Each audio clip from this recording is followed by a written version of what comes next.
Hello everyone, myself Durgeshwari Kalal, working as an assistant professor at R.C. Patel Institute of Pharmaceutical Education and Research.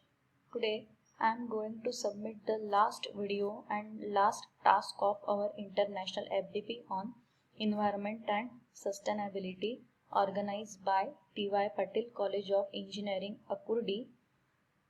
My special thanks to Dr. Vinay Kulkarni sir for arranging such a interesting FDP in this pandemic situation. I really enjoyed this FDP and all the session. Thank you. Today I am discuss about the environment and sustainability in pharmaceutical products. Let's start. In week 1 video, I have discussed about the pharmaceutical and personal care products as a pollutants. Here, the various pharmaceutical and personal care products used by individual and how these products are harmful and how the pollutants created by these products are really harmful and affecting the environment, how these PPCPS enter the environment through use and disposal, and also these PPCPS are occurring in our nation's water bodies. This is about week 1, and in week 2 I have discussed about pharmaceutical product in water, a global concern. Means after using the pollutants created from this pharmaceutical products are showing in the waterways, and wide variety of drugs are polluting our water supply, and what types of drugs are really pollutants, and how these drugs are came from the industries, hospitals, and how this entering our environment, and really our aquatic life is at a risk, and how one should prevent this from occurring. This is about week 2. So today the outcome of my video is discussing about the various ISO standard for pollution due to pharmaceutical industries. One should follow these standards to eliminate the pollution completely. Second is evaluate global greenhouse gas emission. Greenhouse gas emission by the various pharmaceutical industries, that is carbon footprint. And last one is illustrate the LCA based environmental sustainability assessment approach. Here various ISO standards for pharmaceutical and personal care products. First one is ISO 11930 cosmetics evaluation of antimicrobial protection of cosmetic product, means to protect the cosmetic products from the microbes. ISO 12787 analytical methods are used for the validation of cosmetics. ISO 16.28 guidelines on technical definition and criteria for natural and organic cosmetic ingredients to put control on companies regarding the ingredients of product. ISO 1727 analytical approach for screening and quantification methods for heavy metals in the cosmetic. One should limit the use of heavy metal occurring in the cosmetic products.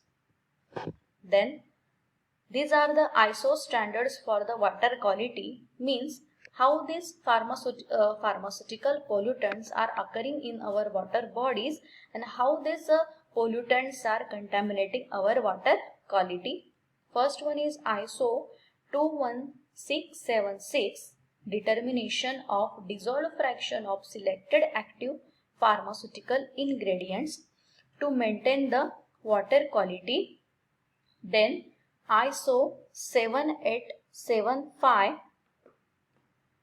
determination of non-ionic surfactant using drag and drop reagent, means many of our pharmaceutical products such as soap contains the surfactants, and after using these soaps, these surfactants are dissolving in our water and really this contaminate our water. So By using drag and drop reagent, we can determine this non-ionic surfactant, and one can evaluate the effect of surfactant and its impact on the water content.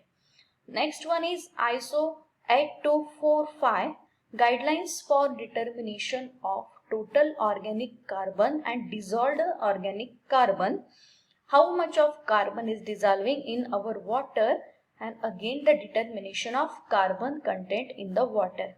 Next one is ISO 21676 water quality, determination of dissolved fraction of selected API, that is active pharmaceutical ingredients and other organic substances in our water. Means how these API and organic substances are contaminating our water. So one should follow these ISO standards for preventing our environment from the pollution. Then next point is carbon footprint. What is meant by carbon footprint? Carbon footprint is defined as the total amount of greenhouse gases produced by the pharma industries to directly and indirectly support the human activities. This usually expressed in equivalent terms of carbon dioxide.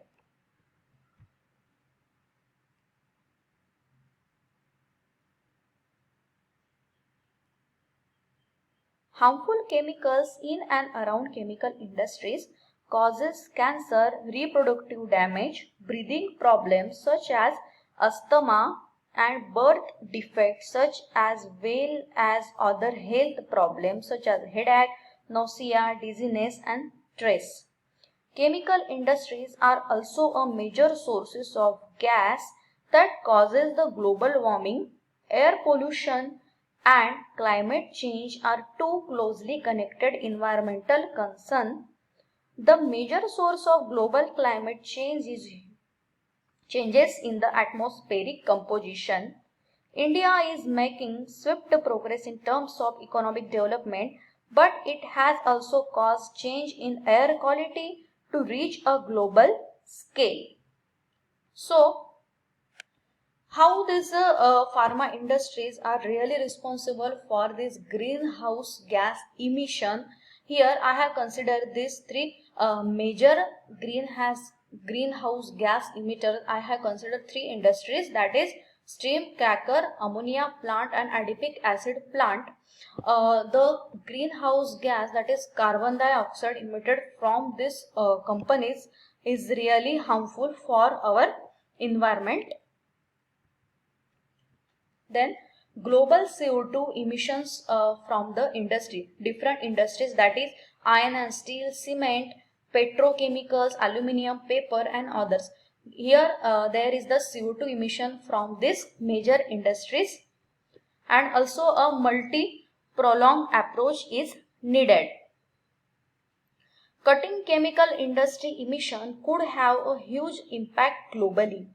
A multi-pronged approach will be necessary to achieve this.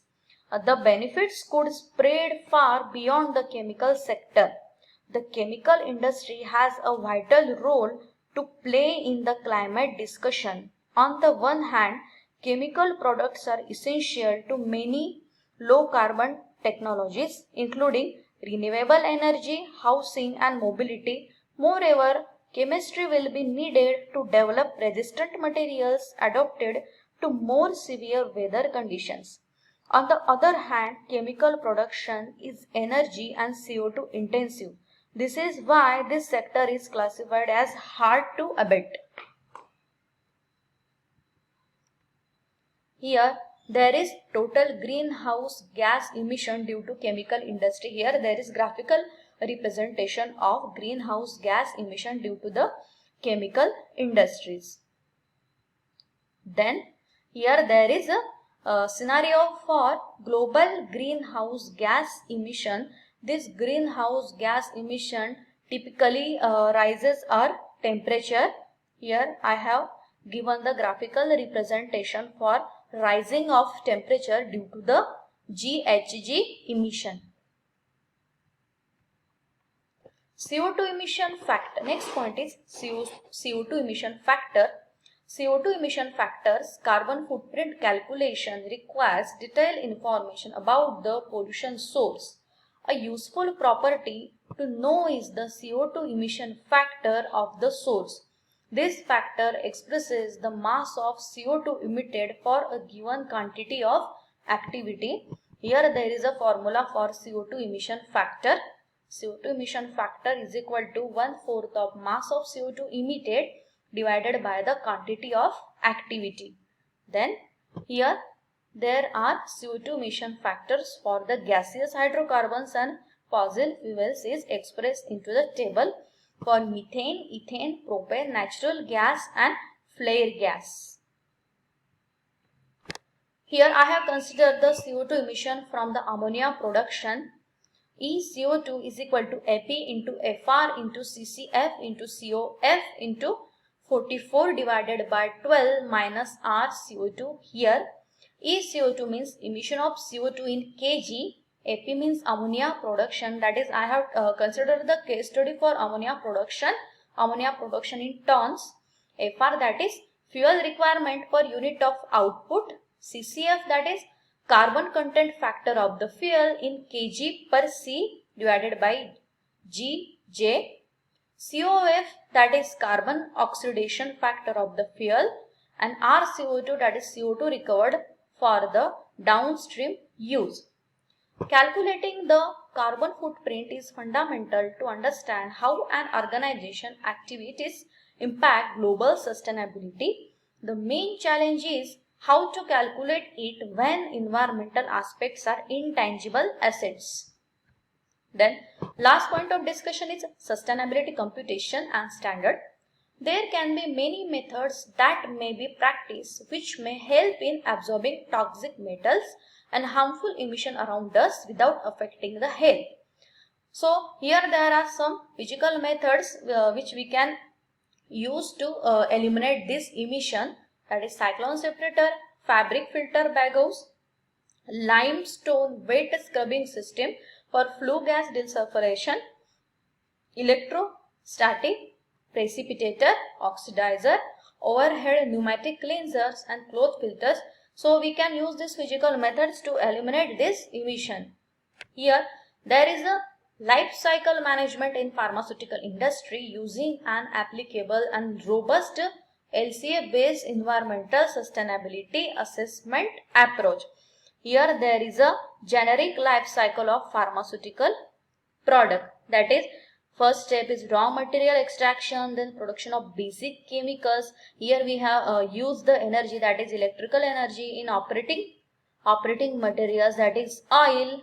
In production we have used the oil. Then for transport, then API synthesis, that is active pharmaceutical ingredients. Here also we are using energy, that is galvanic formulation, operating materials. Then there is a packaging.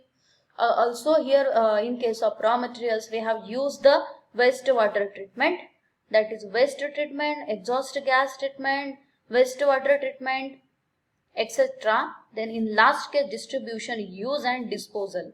This is the typical generic life cycle of a pharmaceutical product. So here I have concluded my discussion. So thank you. Again in conclusion we can say that sustainable chemistry as the design, manufacture and use of efficient, effective, safe and more environmentally benign chemical products and process. Within the broad framework of sustainable development, government, academia and industry should strive to maximize resource efficiency through activities such as energy and non-renewable resource conservation, risk minimization, pollution prevention, minimization of waste at all stages of product life cycle, and development of products that are durable and can be reused and recycled. Thank you.